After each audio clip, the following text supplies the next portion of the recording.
Lone hand has raised Subversive. up here. Actually, that is one more than I expected, I have to be honest.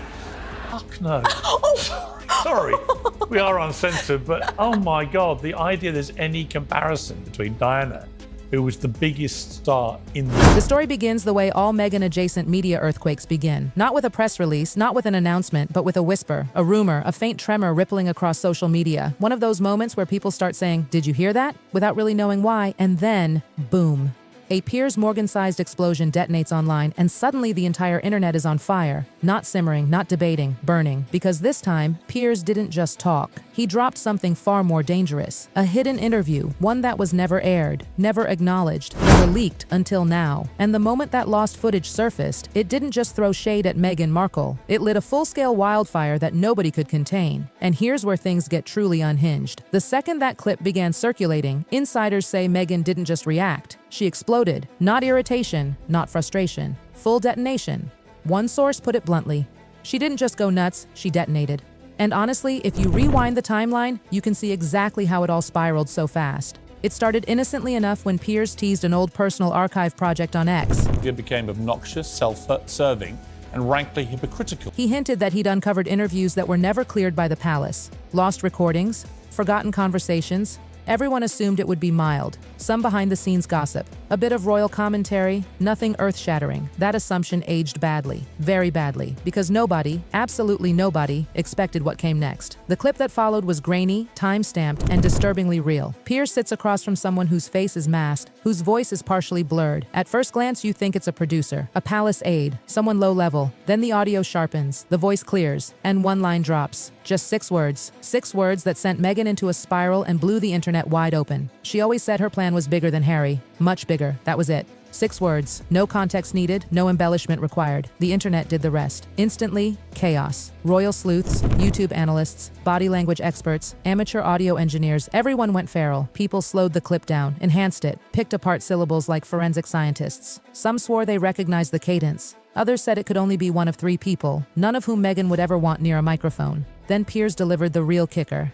This wasn't meant to air. This interview was buried, forbidden, shut down. And that's when the story mutated from gossip to Category 5 media hurricane. Hashtags exploded, memes multiplied, reaction videos flooded feeds. By lunchtime, it was unavoidable. By mid-afternoon, it was everywhere. By evening, news alerts were lighting up phones. But behind the scenes, the real drama was unfolding. Inside Meghan's camp, sources say she completely melted down. This wasn't embarrassment, it was existential panic. Because this clip didn't just bruise her image, it torpedoed the narrative she'd spent years crafting. Decision taken by the palace to stop Archie being a prince based on his potential skin. The idea that she entered the royal world innocently, humbly, without ambition. This audio ripped that storyline apart, and she knew it. Insiders say she summoned everyone immediately. PR, legal, crisis management, screens glowing, phones buzzing, documents flying.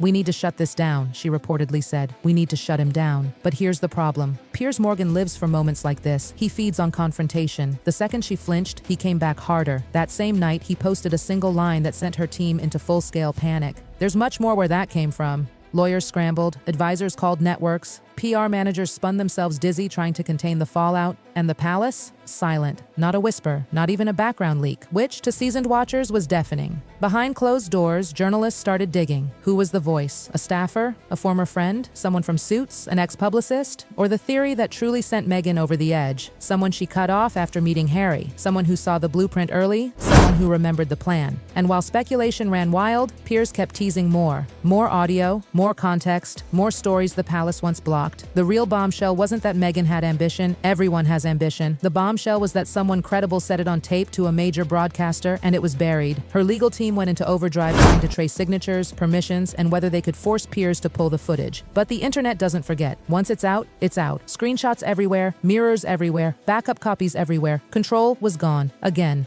People weren't asking if it was true. They were asking why it was buried, who protected her, and who finally broke ranks. The most painful question of all started circulating. Did Meghan always plan to outgrow Harry? And perception did the rest. Harry's recent public appearances were suddenly dissected. His expression, his posture, turned into memes. It didn't matter whether it was fair. It looked real. Meanwhile, Piers basked in the chaos, smirking on air, dropping loaded comments. You think that's the only recording? He teased. Oh, the things we know. For him, it was entertainment. For Meghan, it was war. Not just against Piers, but against public perception, palace silence, and the creeping realization that someone close to her wasn't loyal anymore. Then came the next explosion. The internet didn't guess the voice, it found it. A small TikTok account dropped a side-by-side comparison, same cadence, same inhale, same emphasis. Within hours, voice analysts confirmed it. Within hours, the name was everywhere. And this wasn't a distant acquaintance. This was someone from her inner circle, someone who knew her before the titles, before the fairy tale. Someone who helped shape her image. Then Piers went for the jugular. Let's move to clip number 2. 5 seconds. That's all it took. She always said the goal wasn't to join the royal family, it was to outgrow them. Pandemonium, phones buzzing live on air, social media detonating. Meghan's team didn't gasp. They locked down. Full digital triage. Calls until dawn. Monitoring every platform. Because the palace still said nothing. And that silence was terrifying because it suggested they knew what else was on those tapes. Morning shows debated, friendly outlets hedged, the wind had shifted, journalists dug into old relationships, old fallouts, old grudges. And then Trevor Engelson's name surged in search trends, not because he spoke, but because he went silent. Comments off, offline. That alone was enough to send Meghan spiraling again. Her team reached out, urgently. Because if one insider flipped, who else might? And Piers closed his next broadcast with the most chilling tease yet. We haven't even gotten to the real part of the interview. By the next day, reporters described chaos outside her home. Security pacing, lawyers arriving, lights burning. Inside, one question hung over everything. How do you fight a ghost from your past when the world is begging them to speak? The clip didn't just damage her, it destabilized everything. And as the dust swirled, one truth became impossible to ignore.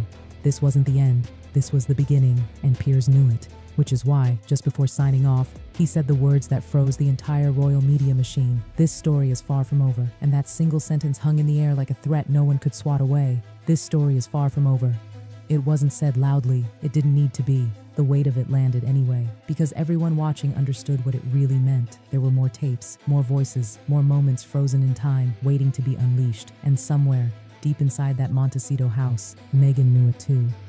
You don't panic like that unless you know exactly how much damage is still buried underground. Inside her circle, the mood reportedly shifted from outrage to fear.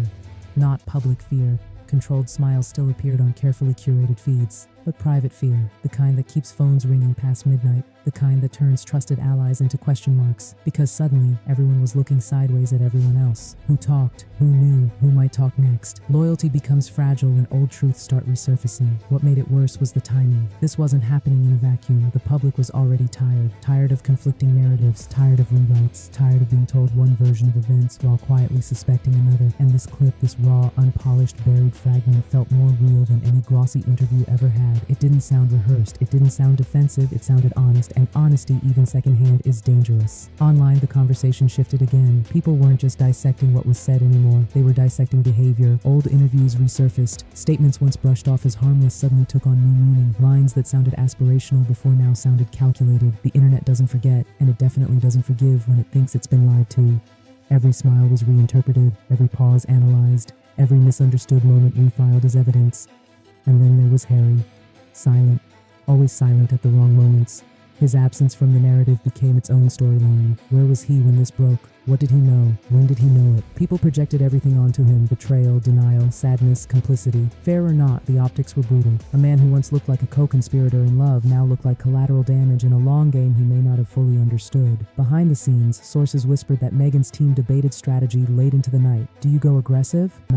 Do you threaten legal action? Do you release a statement? Or do you stay silent and hope the storm burns itself out? The problem was, silence hadn't helped before. And speaking risked making things worse. Every option felt like a trap, because the more you deny something buried, the louder people ask why it was buried in the first place. Meanwhile, Piers did what Piers always does. He waited. Let the frenzy grow. Let speculation turn into obsession. Let others do the heavy lifting. Because when you know you're sitting on the match, all you have to do is wait for the gasoline to spread. And spread it did. Former acquaintances suddenly found reporters in their inboxes. Old friends were reminded of moments they'd rather forget. Everyone connected to Meghan's past became potential ammunition. What truly rattled her camp wasn't just the clips themselves, it was the pattern. Someone had spoken once, then again, calmly, clearly, not emotionally, not vengefully. That's what made it lethal. This didn't feel like a hit job, it felt like testimony. And testimony carries weight, especially when it aligns too neatly with what critics had been saying for years. As the days dragged on, even neutral commentators began changing their language. Words like alleged and claimed slowly gave way to suggested and indicated. Subtle shifts, but powerful ones. Because perception isn't shaped by facts alone, it's shaped by tone. And the tone had changed. Inside Montecito, the atmosphere reportedly grew tense. Fewer leaks, fewer friendly voices, a tightening circle. Because once trust cracks, it never fully seals again. Every new headline felt like another knock at the door from the past. And the scariest part? Meghan knew she couldn't control what people remembered, or what they might still reveal. The public began asking a different question now.